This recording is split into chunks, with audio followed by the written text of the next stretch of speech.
साहब सतनाम। दरिया तन से नहीं जुदा, सब कुछ तन के माय। जोग जुक्ति से पाइए, बिना जुक्ति कछु नाय। प्रेमी सज्जनों, सतगुरु दरिया साहब जी कहते हैं कि सब कुछ इस शरीर के अंदर है। जोग जुक्ति यानी उपाय करने से यह बात हमें समझ में आएगा। और सत्य पुरुष परमात्मा इस शरीर से अलग हैं। जो कोई जोग जुक्ति में आवे, दीद बदीद देख सो पावे। यानी जब हम संसार से नाता तोड़ करके परमात्मा से नाता जोड़ेंगे तब यह बात समझ में आएगा। तीन लोक यह तन के माही, ढूंढत अंत मिला कछु नाही। तीन लोक इस शरीर के अंदर ही है। जो हम बाहर देखते हैं वह शरीर के अंदर है। और ढूंढने जब लगते हैं तो इस शरीर का जब परिचय कर लेते हैं, काया का परिचय हो जाता है, तब उसके बाद सतपुरुष परमात्मा के संबंध में हमें समझ में आता है।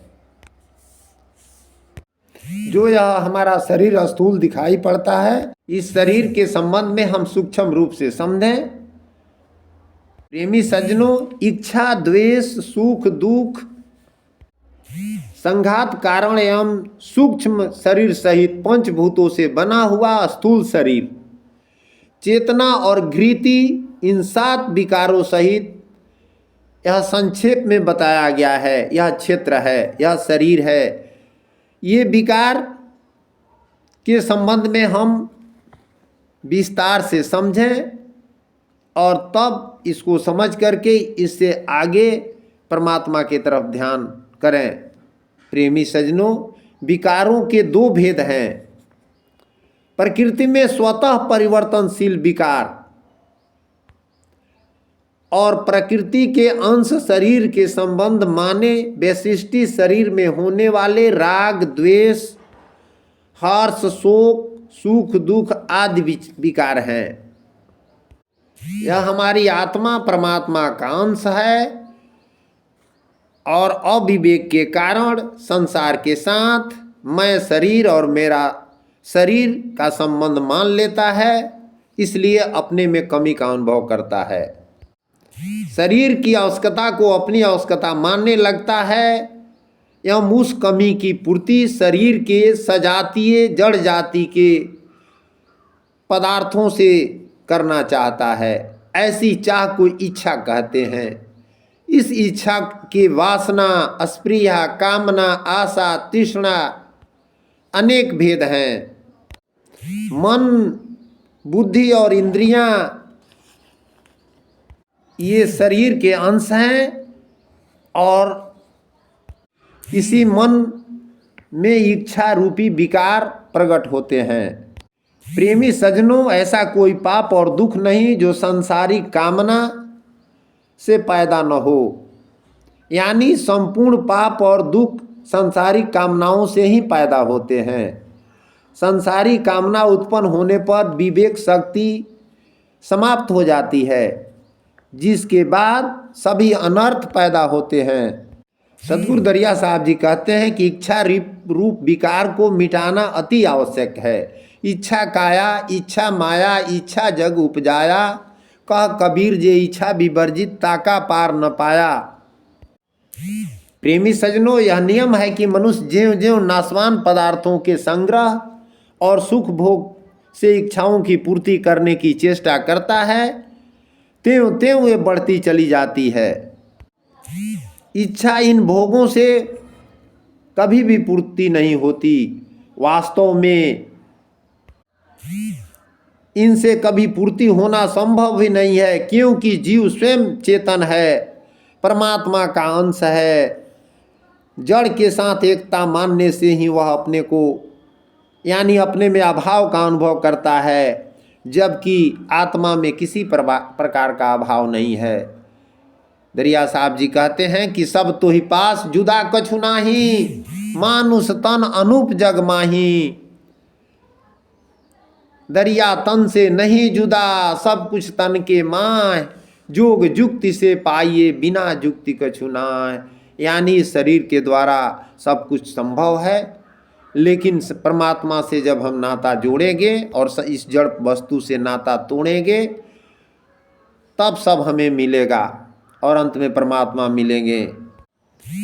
जब तक हम अपने वास्तविक चेतन स्वरूप का अनुभव नहीं करते तब तक हमें इच्छा बनी रहती है। वह पदार्थों के प्राप्त होने से कभी मिट नहीं सकती, चाहे हमें संसार के सभी पदार्थ क्यों ही न मिल जाए। प्रेमी सज्जनों, हमें इस बात पर ध्यान रखना है कि इच्छा की पूर्ति कभी होती नहीं, इसलिए इच्छा की निवृत्ति ही करनी आवश्यक है। यह निवृत्ति होती है विवेक पूर्वक विचार से। सतगुरु दरिया साहब जी कहते हैं कि करे विवेक एक तब पावे, यानी जब हम इस जड़ संसार के बारे में, जड़ शरीर के बारे में विवेक करेंगे तब एक सत्य हमें आत्मा और परमात्मा मिलेंगे। मनुष्यों को यह भ्रम रहता है कि हमारी अनुकूल परिस्थिति बन जाए, अर्थात धन मान आदर सत्कार पद योग्यता स्वास्थ्य और परिवार मन चाहे पदार्थ मिल जाए तो हम सुखी हो जाएंगे। पर वह इस ओर विचार नहीं करता कि क्या संसार में कभी किसी की ऐसी परिस्थिति हुई थी या रही है, यदि हाँ तो क्या वह सुखी हो गया था। जब वह सुखी नहीं हुआ तो फिर वैसी ही परिस्थिति में हम कैसे सुखी होंगे। क्या इस जाति की वस्तु आज तक मुझे कभी मिली ही नहीं जो हम इच्छा कर रहे हैं। क्या मैं उसके मिलने पर सुखी हो गया था। जब आज तक सुखी नहीं हुआ तब वैसी ही वस्तु और प्राप्त होने पर मैं कैसे हमेशा के लिए सुखी हो जाऊंगा। प्रेमी सज्जनों, इस बात पर हम विचार करें तो हमारी इच्छाएं ही समाप्त हो जाएगी। सतगुरु दरिया साहब जी कहते हैं कि अगर आप विवेक पूर्वक विचार करें तो आपकी इच्छाएं समाप्त हो जाएगी और आप सत्य बात को समझ जाएंगे। सर्वथा धर्म एवं न्याय युक्त आचरण द्वारा और लोक मर्यादा के अनुसार अपनी शक्ति के अनुसार केवल दूसरे की इच्छा पूर्ति करते हुए बदले में अपने लिए किंचित मात्र भी स्वार्थ का भाव न रखने से इच्छाओं का त्याग सुगमता से हो सकता है। दूसरों की इच्छा पूर्ति अपनी इच्छा को मिटाने के उद्देश्य से करना चाहिए, दूसरों को प्रसन्न करने के उद्देश्य से नहीं। इच्छा मात्र से पदार्थ नहीं मिलते। प्रेमी सज्जनों, अगर हम कोई बात सोच लेते हैं, इच्छा करते हैं तो थोड़े मिल जाता है। निर्वाह के लिए पदार्थ इच्छा के बिना भी मिलते हैं। इच्छा करने से पदार्थ अधिक मिल जाए एवं इच्छा न करने से पदार्थ कम मिले, ऐसा नहीं है। इच्छाएं किसी प्रकार का लाभ नहीं होती, सब तरह की हानि ही होती है इच्छा करने से। इच्छा होते ही मन में चिंता भय और हलचल होने लगते हैं। दूसरे इच्छा के अनुसार अभिष्ट सिद्धि होने पर लोभ बढ़ता है। जैसे यानी 100 वाला 1000 की इच्छा करता है, 1000 वाला लखपति बनना चाहता है। सतगुरु दरिया साहब जी कहते हैं कि एक हुआ तब दुई के धावे, तीजे त्रिविधि लागा, 3 5 15 जब भयऊ मगन महल में जागा, 15 दूना 30 जब भयऊ 30 दूना भव 60। यानी इसी तरह बढ़ते जाता है, इच्छा बढ़ते जाता है, घटता नहीं है।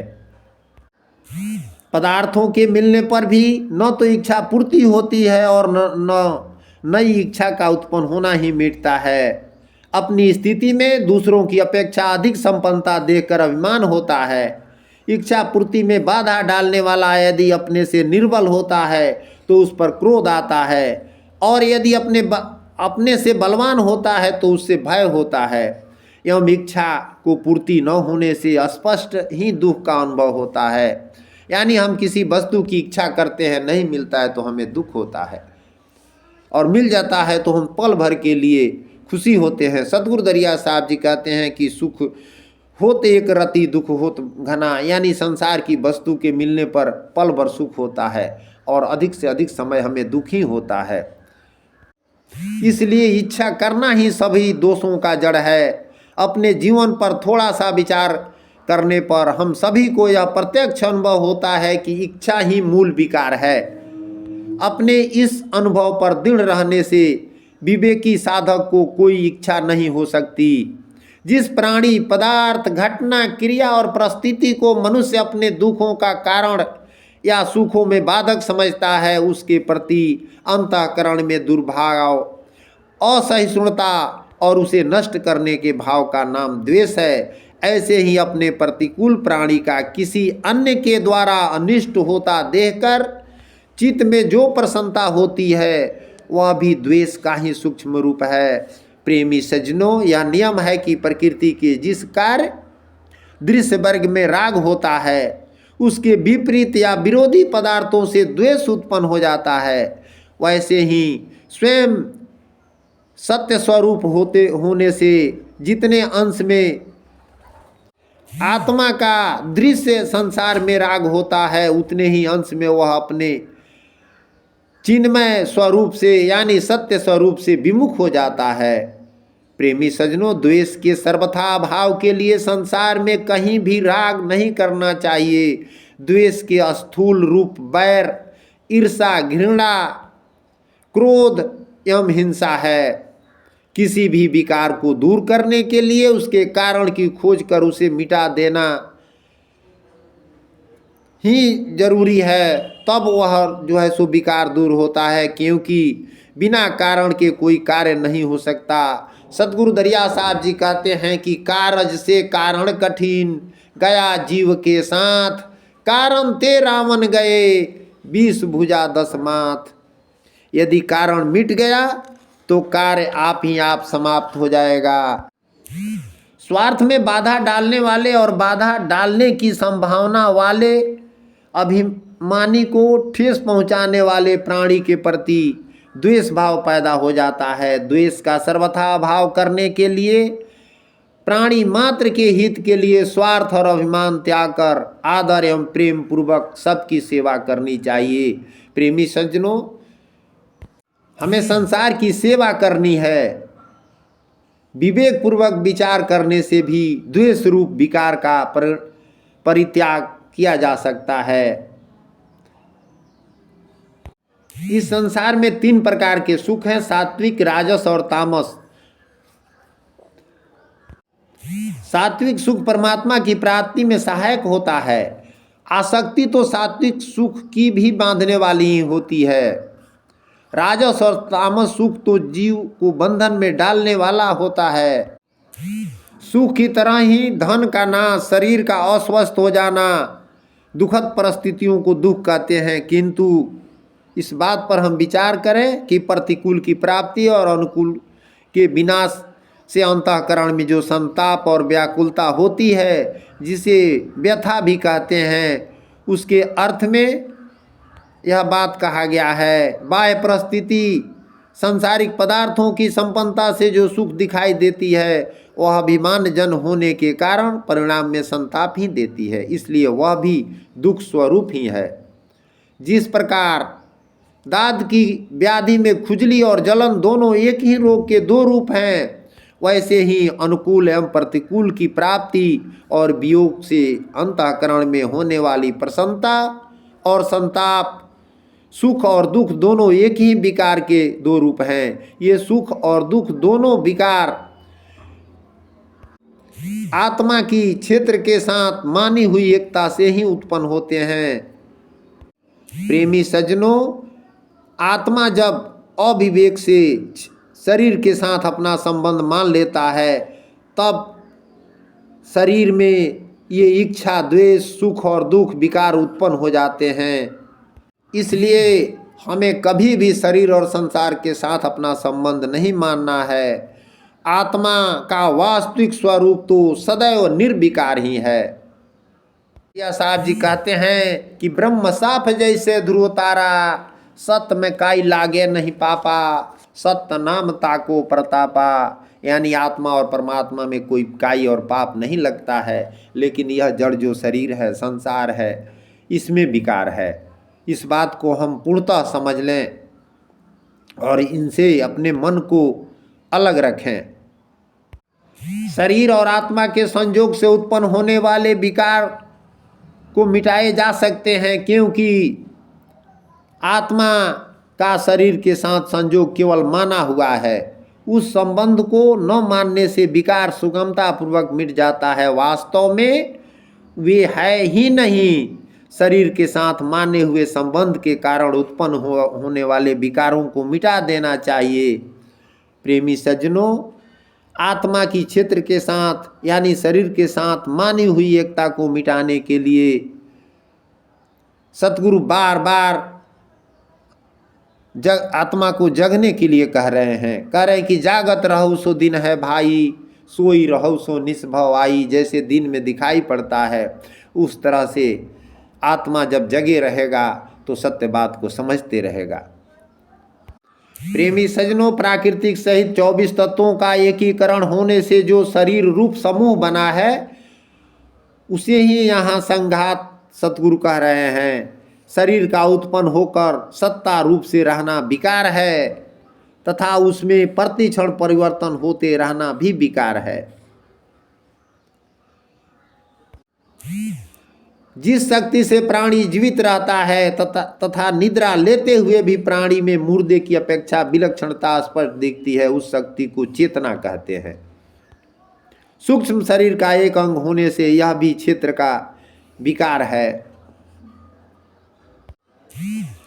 किसी क्रिया भाव या वृत्ति को दृढ़ता पूर्वक धारण करने की शक्ति विशेष का नाम घृति है।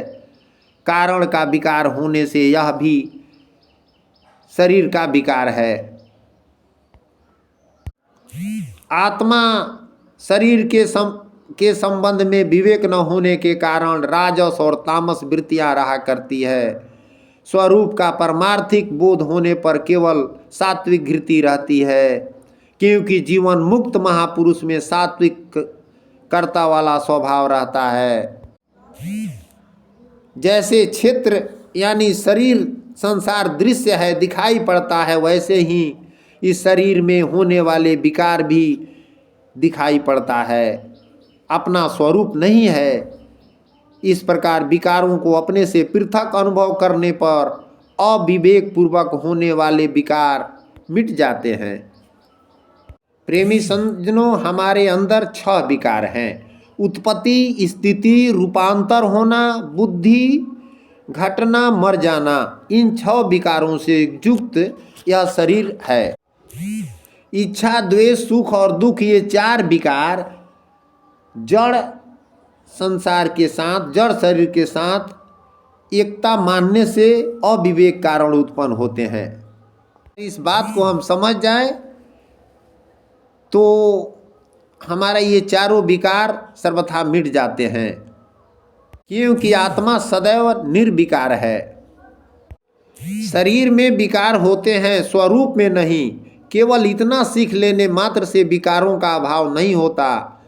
दुख, संताप, जलन आदि सर्वथा नहीं मिटते। जड़ चेतन की भिन्नता का वास्तविक अनुभव होने पर ही इनका सर्वथा अभाव होता है। इसलिए इस बात को बार बार कहा गया है और इस पर हमें ध्यान देना है। जब हम जड़ और चैतन्य यानी आत्मा और शरीर के संबंध में पूर्णतः समझ जाएंगे तो आत्मा इस संसार से, शरीर से अलग है, अलग करना नहीं है, पहले से ही मुक्त है। लेकिन अज्ञानवश हम इसे बंधन में बंधा हुआ समझ बैठे हैं। शरीर को मैं, मेरा अथवा मेरे लिए मानने से ही मनुष्य के अंतःकरण में इच्छा, द्वेष आदि चारों विकार उत्पन्न होते हैं एवं उसकी प्रवृत्ति क्रियाएं और निवृत्ति क्रियाओं से उपरीत के लिए होने वाली इच्छाएं, चेष्टाएं और द्वेषपूर्वक होती है। किंतु जिन्हें बोध हो गया है, जो इस बात को समझ गए हैं, उन महापुरुषों को इन चारों विकारों का सर्वथा अभाव होने पर नित्य निर्विकार वास्तविक स्वरूप का अनुभव हो जाता है। सतगुरु कहते हैं कि शीतल शब्द स्वरूप विराजे, ज्ञान गमी छत्र जहाँ छाजे। जिसको यह बात समझ में आती है वह अपने स्वरूप में विराजमान होता है। यानी प्राणी अपने प्रकृति में रहते हैं और ज्ञानी अपने स्वरूप में। हमारे अंदर देहाभिमान रहता है, इसको छुड़ाने के लिए सतगुरु दरिया साहब 9 साधन बताए हैं। पहला है शरीर के आदर सत्कार और कल्पित नाम की कीर्ति एवं प्रतिष्ठा की चाह का अभाव। दूसरा है मान पूजा आदर प्रतिष्ठा लाभ आदि के लिए किए जाने वाले कपटपूर्ण आचरण का अभाव। तीसरा है मानव शरीर एवं वाणी से किसी भी प्राणी को किसी प्रकार कभी भी किंचित मात्र दुख न देना। चौथा अपना अपराध करने वाले को भी कहीं किंचित मात्र भी दंड न मिले, ऐसा हृदय का भाव होना चाहिए। पांचवा है शरीर मन और वाणी की सरलता। छठा है आदर भाव से गुरु की आज्ञा का पालन और उनकी सेवा। सातवां है अपना कहलाने वाले शरीर की बाह्य शुद्धि। आठवां है साधन में अखंड रूप से तत्परता, यानी दरिया साहब जी कहते हैं कि उठत बैठत सोवत जागत सदा रहो ते ही पासा, क्षण क्षण पल पल पालत रहियो गह शब्द ततुसारा। नौवां है मन इंद्रियों के सहित शरीर को बस में करना। इन साधनों में मुख्य बात जड़ता के संबंध विच्छेद की है, यानी ये 9 साधन कब होंगे? तो जब हम इस जड़ शरीर से संसार से अपने आत्मा को अलग समझ जाएंगे, तब ये साधन होंगे। और इतना हो जाने पर हमारी आत्मा पहले से मुक्त है और यह परमात्मा में मिल जाएगी। प्रेमी सजनों, यदि किसी भी साधक में इतना तीव्र विवेक जागृत हो कि वह शरीर से माने हुए संबंध का त्याग कर सके, तो उसमें यह साधन समुदाय अपने आप प्रकट हो जाता है। फिर उसे इस समुदाय के साधनों का पृथक पृथक अनुष्ठान करने की आवश्यकता नहीं पड़ती। विनाशी शरीर को अपने अविनाशी स्वरूप से पृथक देखना मूल साधना है। सभी साधकों को चाहिए कि शरीर को अपने से पृथक अनुभव करे, जो वास्तव में पृथक है, यानी यह शरीर संसार हमें आत्मा और परमात्मा से अलग है। और इसको हम पूर्णतः रूप समझ लें और अपने को जो है सो अलग मान लें, क्योंकि अलग हम हैं, भूल से संसार में इस शरीर में अपने को मिले हुए मानते हैं, इसलिए हमें इच्छा होती है, दुख होता है।